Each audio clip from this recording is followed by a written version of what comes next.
अस्सलाम वालेकुम दोस्तों, उम्मीद करता हूँ आप सब खैरियत से होंगे। My name is Afaq Malik and welcome to Afaq's animal world YouTube channel.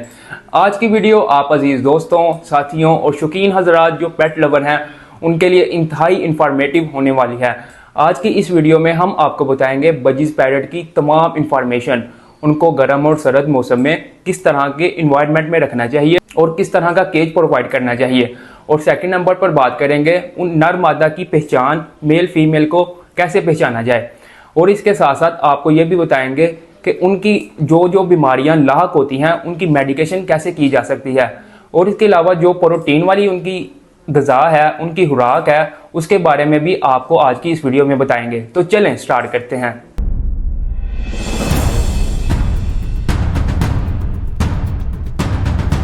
Budgies parrot अपने छोटे साइज़ और कम कीमत की वजह से दुनिया भर में मकबूल तरीन और पालतू परिंदों में इसका पहले नंबर पर शुमार होता है, जबकि ऐसा पेट बिल्ली, कुत्ते और मुर्गी के बाद चौथे नंबर पर पाला जाता है।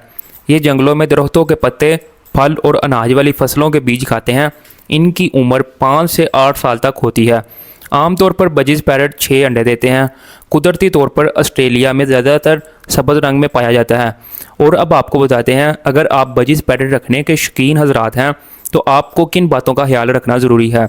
आप पहले 2 से 3 पेड़ लगाकर तजर्बा हासिल कर लें। चाहे आप इनके लिए केज ले लें या कॉलोनी बना लें, बस आपने ख्याल ये रखना है इनके केज की सफाई अच्छे तरीके से हो। उस केज को हिलाना नहीं आपने, और कोई जानवर उस केज के पास ना आए, कुत्ता या बिल्ली वगैरह, जिससे वो डिस्टर्ब होंगे। इस वक्त आम बजीज़ पैरट की कीमत मार्केट में बहुत कम है। जब आपको अच्छा तजर्बा हो जाए तब आप एग्जीबिशन पैरट्स भी खरीद सकते हैं। आपने बजीज़ पैरट के 2 से 3 महीने के पट्टे खरीदने हैं। पेड़ ब्रीडर खरीदेंगे तो हो सकता है वो 2-3 साल ब्रीड कर चुके हों। ज़्यादातर लोग मार्केट में अपने ओल्ड पैरट ही सेल करते हैं। अगर कोई आपके जानने वाला सारी कॉलोनी सेल कर रहा है तो उसमें से आप ब्रीडर पेयर भी ले सकते हैं। बस ख्याल ये रखना है कि उसकी कॉलोनी में कोई वायरस ना आया हो या उसके परिंदों पर कोई बीमारी लाक ना हो। अब आपको बताते हैं कि इनकी केज की कॉलोनी में मटकी लगानी चाहिए या बॉक्स। बजीज़ की 5 से 6 बच्चों की एवरेज होती है, इसलिए मटकी का साइज़ ज़्यादा छोटा नहीं होना चाहिए। मटकी का साइज़ ज़्यादा छोटा होने की वजह से छोटे बच्चे अक्सर बड़े बच्चों के पाँवों के नीचे दबे रहते हैं, जिससे छोटे बच्चे की टांगें टेढ़ी होने का अंदेशा होता है। इसलिए आपने मटकी का साइज़ देखकर उनकी कॉलोनी या केज में लगाना है। मटकी को बांधने के लिए मजबूत तार लें और अच्छे तरीके से बांधें, और मटकी के ढक्कन को गर्मियों में उतार दें जिससे हवा क्रॉस हो और परिंदा खुशहाल रह सके, और सर्दियों में ऊपर रख दें जिससे उनके बच्चे ठंडी हवा से सेफ रहें। और बात आती है बॉक्स की, जब भी आप बॉक्स लगाएं तो उसके नीचे लकड़ी का बरादा ज़रूर डालें। अगर नहीं डालेंगे तो अंडे कोनों में चले जाएंगे और मादा को हैच करने में मुश्किल पेश आएगी, या फिर वो अंडे गंदे हो जाएंगे जिससे बजीज़ पैरट के बच्चे कम निकलेंगे। वैसे तो आपको मटकी ही यूज़ करनी चाहिए, उसका ज़्यादा फ़ायदा है। कॉलोनी में मटकियों का फासला कम से कम 1 फुट का होना चाहिए और लाइन वाइज लगाने की कोशिश करें। ये मटकियाँ आपने उनके केज में तब लगानी है जब उनकी उम्र 7 माह से ज़्यादा हो। नर और मादा की तादाद और उम्र एक जितनी ही होनी चाहिए। अगर आप नए पेड़ लाए हैं तो कम से कम 1 हफ्ता या 10 दिन तक मटकियाँ ना लगाएं, उनके पेड़ बन लेने दें और फिर 1 दिन ही सारी मटकियाँ लगा दें। कोशिश करें जितने पेड़ हैं उनसे 1 या 2 मटकी एक्स्ट्रा ही लगाएं। अब बात करते हैं उनके केज की। उनका केज का साइज़ अगर 1 जोड़ा है तो उसके लिए 1.5 बाय 1.5 का होना ज़रूरी है। अगर 2 जोड़े हैं तो 2 फुट का होना ज़रूरी है। जितने जोड़े बढ़ जाएंगे आप उनके केज का साइज़ आधा फुट यानी 6 इंच बढ़ाते जाना है। और उनका केज लकड़ी का ना लें। लकड़ी के पिंजरे की सफाई करना बहुत मुश्किल है, जिससे बीमारियां फैलने का खतरा होता है गंदगी की वजह से। अगर घर में लकड़ी का केज है तो केज के फ्लोर पर शीट ज़रूर डालें, जिससे सफाई इजीली हो जाएगी। और उस शीट को 3 से 4 दिन बाद बाहर निकाल कर वॉश करके दोबारा डाल दें। अगर आपने मार्केट से केज लेना है तो मेटल की तारों वाला ही लें, जिससे सारा कचरा नीचे वाले पोर्शन में चला जाएगा और सफाई सुथराई ईजी हो जाएगी।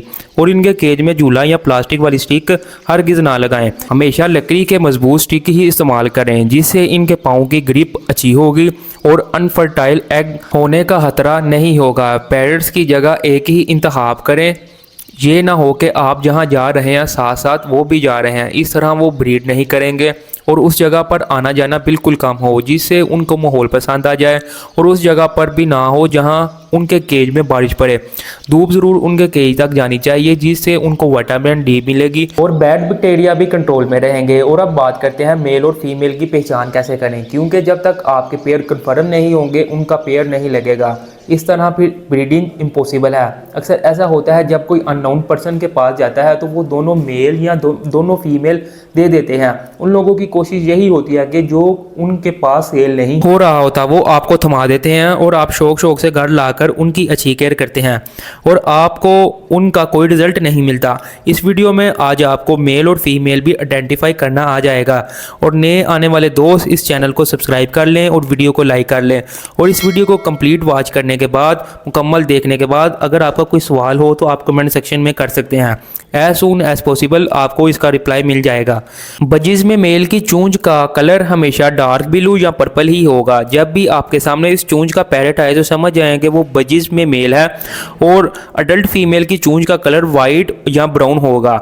नॉर्मल मादा जिसका पेयर ना लगा हो उसकी चूंज वाइट होगी। और जब फीमेल का ब्रीडिंग मूड होता है या अंडे देना स्टार्ट करती है इसकी चूंज का कलर ब्राउन में तब्दील होना शुरू हो जाता है। ये वो साइन थे जिससे कंफर्म होगा मेल है या फीमेल। आप खरीदते वक्त इस बात का ख्याल जरूर रखें। है तो इनकी नाक पर बाज़ औक़ात कहते सारे चूंज हैं। अब बात करते हैं इनके दाने की। इनके के से दाना और पानी ख़त्म ना होने दें। हाथ से आपने तब रखना है जब इनके बच्चे निकले हों। भूख की वजह से इनके बच्चे चीखते और बिलबिलाते हैं और उनको चुप करवाने के लिए मादा उनके सरों पर चूंच मारती है जिससे बच्चा जख्मी होने की वजह से मटके में ही मर जाते हैं या फिर नीचे गिरते हैं तो दूसरे पैरट्स इनको मार देते हैं। बजीज पैरट का दाना खुद तैयार करें तो बेहतर है। अगर आप मार्केट से लेंगे तो उन्होंने कम कीमत वाली चीज़ें ज़्यादा डाली होंगी जिससे मियारी खुराक नहीं बनती और ना ही मौसम के हिसाब से ठंडे और गर्म दाने की तसीर की मिकदार का ख्याल रखा जाता है। कुछ लोग बजीज पैरट को सिर्फ खाली बाजरा डालते हैं। बाजरा ज़रूरी तो है लेकिन अगर आप मिक्स दाना डालें तो वो ज़्यादा बेहतर है। मिक्स दाने में आप 6 से 10 दाने मिक्स कर डाल सकते हैं। फर्स्ट नंबर पर आएगा बाजरा, सेकंड नंबर पर आएगा सूरजमुखी के बीज और थर्ड नंबर पर आएगा चीना। इसका दूसरा नाम मोटी कंगनी भी है। और फोर्थ नंबर पर आएगी सुरख कंगनी, फिफ्थ नंबर पर बरीक कंगनी और फिर इसी तरह 6 नंबर पर जाए। ये बरीक होते हैं और जूम मोटे होते हैं। इन दोनों में से आप कुछ भी डाल सकते हैं। अगर आपने अच्छी ब्रीड लेनी है तो आप अपने बजीज पैरट को ये खुराक ज़रूर डालें। और अगर आपकी जेब इजाज़त दे तो आप 4 चीज़ें और भी मिक्स कर सकते हैं। उसमें पहले नंबर पर किनरी सीड, दूसरे नंबर पर अलसी के बीज, तीसरे नंबर पर पांग के बीज और चौथे नंबर पर हुर्तम शामिल कर सकते हैं जिससे आपके पैरट्स अच्छी ग्रोथ होगी और ज़्यादा अंडे बच्चे देंगे। अब आपको बता देता हूँ कि आपने कितनी मिकदार लेनी है इस मिक्स दाने को बनाने के लिए।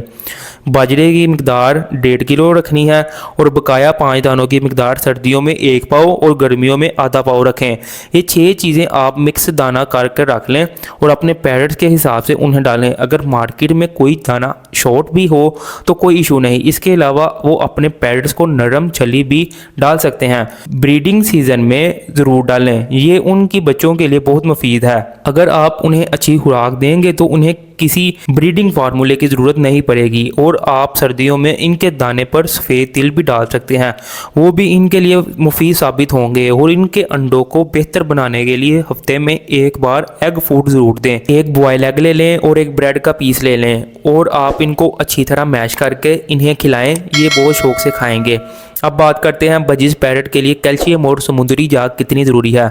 अगर आपके बजीज को कैल्शियम की कमी है तो अनफर्टाइल एग देना स्टार्ट कर देंगे। जब इनके बॉडी में कैल्शियम की कमी हो तो इनकी नाक और नाखून खराब होना शुरू हो जाते हैं और परों की चमक ख़त्म हो जाती है। इनकी कैल्शियम की कमी को पूरा करने के लिए तंदुरुस्त मुर्गियों के छिलके लें और उन्हें अच्छी तरह धोकर खुश्क कर लें, फिर क्रश कर लें या पाउडर बना लें। ये पाउडर आप एग फूड पर भी छिड़काव कर सकते हैं और इसी तरह समुद्री जाग का भी पाउडर बनाकर उसके ऊपर छिड़का दें। इससे आपके पैरट्स सेहतमंद और एक्टिव रहेंगे और अच्छे अंडे बच्चे देंगे। आप इनके केज में कैल्शियम ब्लॉक भी रख सकते हैं। जब परिंदे आज़ाद होते हैं घास के बीज और जड़ों के साथ मट्टी भी ज़रूरत के मुताबिक खाते हैं अपनी कैल्शियम की मिकदार को बरकरार रखने के लिए। इसके साथ आप केज में काले नमक की डेली भी ज़रूर रखें जिससे इनका हाजमा दुरुस्त रहेगा और वो एक्टिव रहेंगे। अगर आपने अभी तक Afaq's animals world YouTube channel subscribe नहीं किया तो कर लें और बेल आइकन को प्रेस कर दें। इसके अलावा आप बजीज को सब्ज़ ग़िज़ा फल और सब्जियां भी खिला सकते हैं, जिससे इनके अंडे अनफर्टाइल नहीं रहेंगे। आपने देखा तो होगा आपके पैरट्स 5 से 6 अंडे देते हैं मगर बच्चे 2 या 3 ही निकलते हैं। उसकी वजह यही होती है कि आपको इस बात का भी ख्याल रखना नहीं आता। आप इन्हें ग्रीन लीफ में मेथी, पालक, सलाद के पत्ते, गोभी के पत्ते और पुदीना भी डाल सकते हैं। कोशिश करें हफ्ते में 1 बार ज़रूर डालें। और फलों में पाइनएप्पल, अमरूद, सेब, तरबूज और खरबूजा भी खिलाएं। और सब्जियों में खीरा, मटर, कद्दू, गाजर और फलियां भी डाल सकते हैं।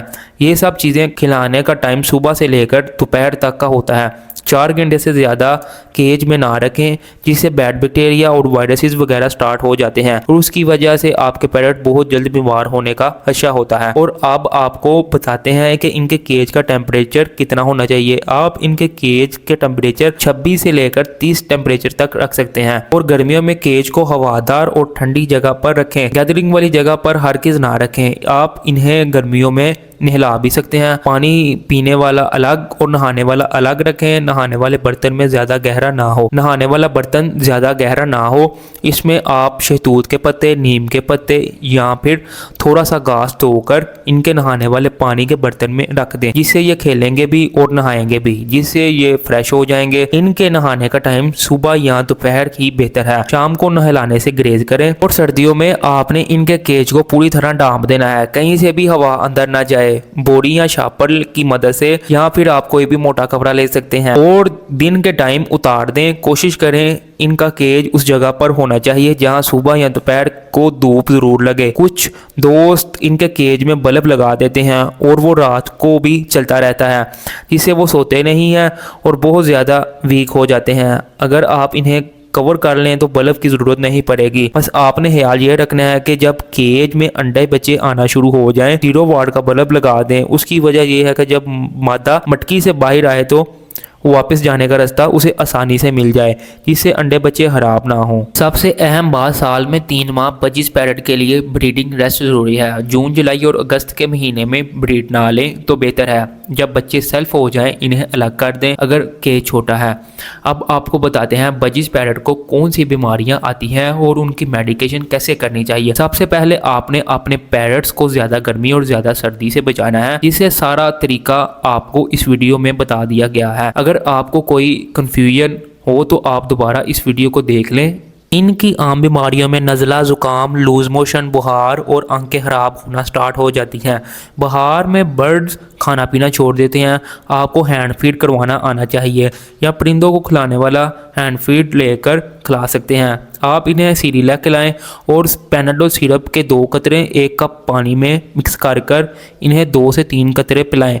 अगर आप बर्ड्स को लूज मोशन आ रहे हैं तो फ्लैजल सिरप 1 कप पानी में 2 कतरे हल कर इन्हें पिलाएं, या फिर 2 कप पानी लें और 1 चम्मच अजवाइन का डालकर इन्हें अच्छी तरह उबाल लें और फिर ठंडा कर स्ट्रेन कर लें और फिर आधा लीटर पानी में 2 चम्मच डालकर अच्छी तरह मिक्स कर इन्हें पिलाएं, जिससे इनका हाथ दुरुस्त हो जाएगा इंशाल्लाह। और अगर इनकी आंखें खराब हैं तो अरके गुलाब से धोकर इन्हें पॉलीफेक्स लगा दें। ये अमल आपने 3-4 दिन लगातार करना है और पानी आपने हमेशा दिन में 2 बार तब्दील करना है। ताज़ा और फ्रेश पानी ही इस्तेमाल करवाएं। गर्मियों में पानी नॉर्मल और सर्दियों में नीम गर्म दिया करें। दोस्तों, जोन से बर्ड्स और एनिमल्स आपको ज़्यादा पसंद हैं, कमेंट्स में उसका नाम बताएं ताकि मैं नेक्स्ट वीडियो उसी पर बनाऊं। और इसके अलावा उम्मीद करता हूं आपको ये वीडियो पसंद आई होगी। लिहाजा वीडियो को लाइक और शेयर ज़रूर करें और बेल आइकन को प्रेस करके चैनल को सब्सक्राइब कर लें और अफाक्स एनिमल वर्ल्ड यूट्यूब चैनल की फैमिली का हिस्सा बनें, ताकि आइंदा आने वाली इंफॉर्मेटिव वीडियोज़ का नोटिफिकेशन सबसे पहले आपको मिल सके। हमें दीजिए इजाज़त, तब तक अपना और पेट्स का खास ख्याल रखें। अल्लाह हाफिज़।